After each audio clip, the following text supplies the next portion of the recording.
गेहूं की फसल से एक शानदार रिकॉर्ड उत्पादन हो और गेहूं की फसल में अधिक से अधिक मात्रा में टिल्लिंग हो, अधिक मात्रा में ग्रोथ हो, वो भी शानदार तरीके से, क्योंकि जो फुटाव अधिक होगा हमारी फसल में बढ़वार अच्छे से करेगी, तभी आगे चलकर हमारे गेहूं की वालियां अधिक से अधिक निकलेंगी, उनमें अधिक मात्रा में दाने का भराव होगा, बम्पर पैदावार प्राप्त होगी। आज इस वीडियो के माध्यम से हम आपको बताएंगे किसान भाइयों की गेहूं की फसल में हम कम से कम खर्च करके किस प्रकार से अपने फुटाव को बढ़ा सकते हैं, गेहूं की ग्रोथ को बढ़ा सकते हैं। पूरा जरूर देखिए। साथ ही यदि आप हमारे YouTube चैनल पर पहली बार आए हैं तो चैनल को सब्सक्राइब करना ना भूलें, जिससे कि आपको अगली व इम्पोर्टेंट वीडियो का नोटिफिकेशन मिल जाए। दोस्तों, कृषि से संबंधित सटीक एवं विश्वसनीय जानकारी सिर्फ और सिर्फ हमारे चैनल पर मिलती है, तो वीडियो को लाइक जरूर करिए। तो चलिए शुरू करते हैं। किसान साथियों, गेहूं की फसल में शुरुआती अवस्था से ही यदि हम सही मात्रा में सही उर्वरक का प्रयोग कर देंगे तो हमारे गेहूं की फसल एक समान होगी, समान आकार से ग्रोथ करेगी। तो हमारे गेहूं की फसल एक समान होगी, फसल की ग्रोथ शानदार होगी और अधिक मात्रा में कल्ले आएंगे। लेकिन बहुत सारे किसान भाई हमारे कुछ गलतियां कर देते हैं, जिससे शुरुआती अवस्था में ही किसान भाइयों हमारे जो गेहूं की फसल है उसकी ग्रोथ, हरियाली, फुटाव अच्छे से नहीं हो पाता। किसान साथियों, गेहूं की फसल में कल्ले की संख्या बढ़ाने के लिए सबसे पहले हमें ऐसे उर्वरकों का इस्तेमाल करना है जिनका प्रयोग करने के बाद हमारे गेहूं की फसल में अधिक से अधिक फुटाव हमें मिल सकता है। इसके लिए नंबर 1 पर आपको जिस खाद का प्रयोग करना है वह है यूरिया। जी हां किसान भाइयों, जब हमारे गेहूं की फसल 25 से लेकर 50 दिन के मध्य होती है, इस समय सबसे ज्यादा आवश्यकता हमारे गेहूं के पौधे को नाइट्रोजन की होती है। तो सबसे पहले हमें यूरिया का प्रयोग करना है। यूरिया यदि हम मात्रा की बात करें तो लगभग 40 से लेकर 50 किलो प्रति एकड़ के हिसाब से आप यूरिया का प्रयोग कर सकते हैं। अब किसान भाइयों, यहाँ पर भी ध्यान देने योग्य बात है कि हमें गेहूं में यूरिया डालने से फुटाव, हरियाली ठीक ठाक तो होगा, लेकिन हमें बम्पर पैदावार नहीं मिलेगी। इसके लिए हमें किसान भाइयों यूरिया के अतिरिक्त भी कुछ ऐसे खास पोषक तत्वों को इस समय देना चाहिए जिससे कि हमारे पौधे को इस समय आवश्यकता होती है।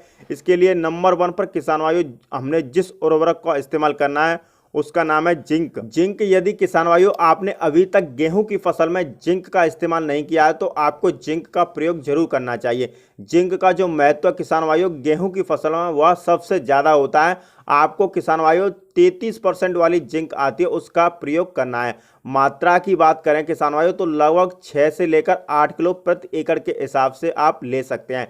इसे आप यूरिया खाद में मिलाकर इसका इस्तेमाल कर सकते हैं। गेहूं में जिंक डालने से किसान भाइयों कई सारे चमत्कारी फायदे देखने को मिलते हैं, जैसे किसान भाइयों की हमारे गेहूं की फसल का विकास रुक गया है, ग्रोथ रुक गई होती है और हमारी जो ग्रोथ है, विकास है, वो बहुत तेज़ी से होना शुरू हो जाता है। साथ ही पौधे में अधिक से अधिक टिल्लिंग स्टार्ट होती है, कल्लों की संख्या बहुत ज़्यादा होती है, फुटाव तेज़ी से बढ़ना शुरू होता है।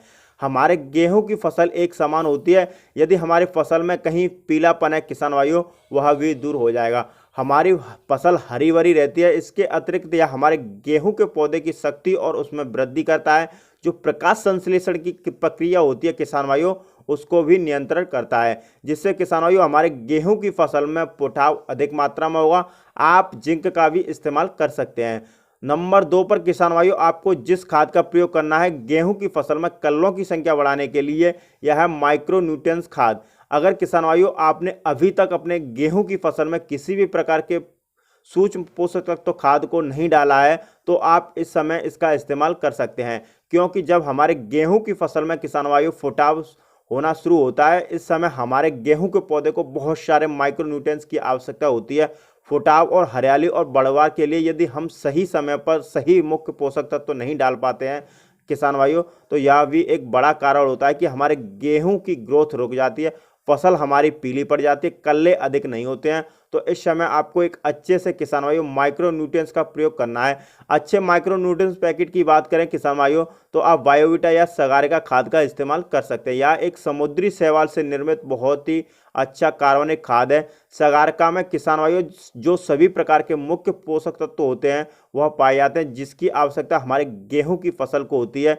इसको डालने के बाद किसान भाइयों की जो उर्वरक क्षमता है वह भी बढ़ जाती है। फसल की ग्रोथ बढ़वार बहुत ही अच्छे तरीके से होती है। मिट्टी में जो पहले से पड़े हुए पोटास हो, फास्फोरस हो या फिर कोई अन्य तत्व उनको भी आप दोबारा से सक्रिय कर देता है, जिससे हमारा पौधा उन सभी पोषक तत्वों को दोबारा से ग्रहण करना शुरू कर देता है।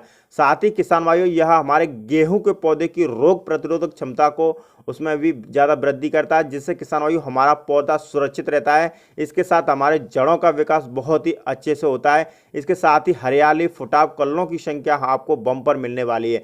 यदि किसान भाइयों बायोवीटा की हम मात्रा की बात करें तो बायोवीटा दानेदार आप इस्तेमाल कर सकते हैं। इसकी मात्रा आप लगभग 5 किलो प्रति एकड़ के हिसाब से डाल सकते हैं। इसका भी रिजल्ट किसान भाइयों काफ़ी शानदार है। यदि किसान भाइयों आप भी अपने गेहूं की फसल में हरियाली और ग्रोथ बढ़ाना चाहते हैं तो इन खादों का इस्तेमाल कर सकते हैं। समय आपने धान की फसल लगाई थी तो अक्सर देखा जाता है कि धान के खेतों में जिंक की कमी पाई जाती है, तो आपने गेहूं की बुआई की है तब आपने जिंक का प्रयोग नहीं किया है, तो आप इस समय यूरिया खाद के साथ मिलाकर 33% वाली जिंक को 7 किलोग्राम प्रति एकड़ के हिसाब से डाल सकते हैं और साथ में सल्फर बेंटोनाइड 8 से लेकर 10 किलोग्राम यूरिया के साथ मिलाकर लगा सकते हैं।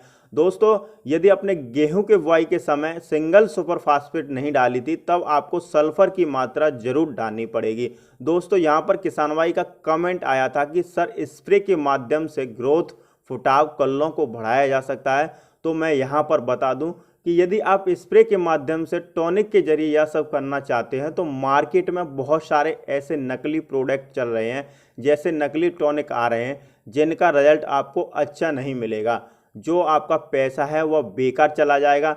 ज़्यादा टॉनिक के पीछे ना पड़ें, आप सही खाद का प्रयोग करें जिससे आपकी जो लागत है वो कम आए और रिजल्ट है वो बहुत ही अच्छे आए फसल के अंदर। हमारे टॉनिक की अपेक्षा जो दानेदार खाद लगाते हैं उनसे बहुत ही अच्छे से ग्रो करेगी फसल हमारी और जो बढ़वार है वो बहुत ही तेज़ी के साथ होगी।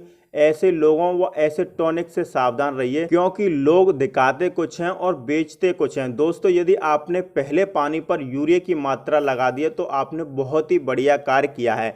यूरिया से आपके पौधे को नाइट्रोजन मिलेगा और नाइट्रोजन से पौधे की बढ़वार अच्छे से होगी। लेकिन दोस्तों, यहाँ पर केवल नाइट्रोजन से काम चलने वाला नहीं है, आपको कुछ अलग से खाद डालने पड़ेंगे जिससे कि पौधे की ग्रोथ अच्छे से हो, कल्ले अच्छे से, फुटाव भी अच्छे से हो और भविष्य में आकर जो हमारी पैदावार निकले वो बहुत ही शानदार निकले और जो दानों का भराव हो वो दाना हमारे ठोस व मजबूत दानों का भराव हो। तो दोस्तों, इसके लिए आपको मार्केट से लेना है। इन सभी को आप दूसरे पानी पर भी लगा सकते हैं, जैसे कि आपको लेना है 33% वाली जिंक 700 ग्राम, 1 किलोग्राम भुना हुआ चूना, 500 ग्राम मैग्नीशियम सल्फेट, 1 किलोग्राम यूरिया। इन सभी पोषक तत्वों को अच्छे से घोलकर 150 से 200 लीटर पानी में मिलाकर स्प्रे कर सकते हैं।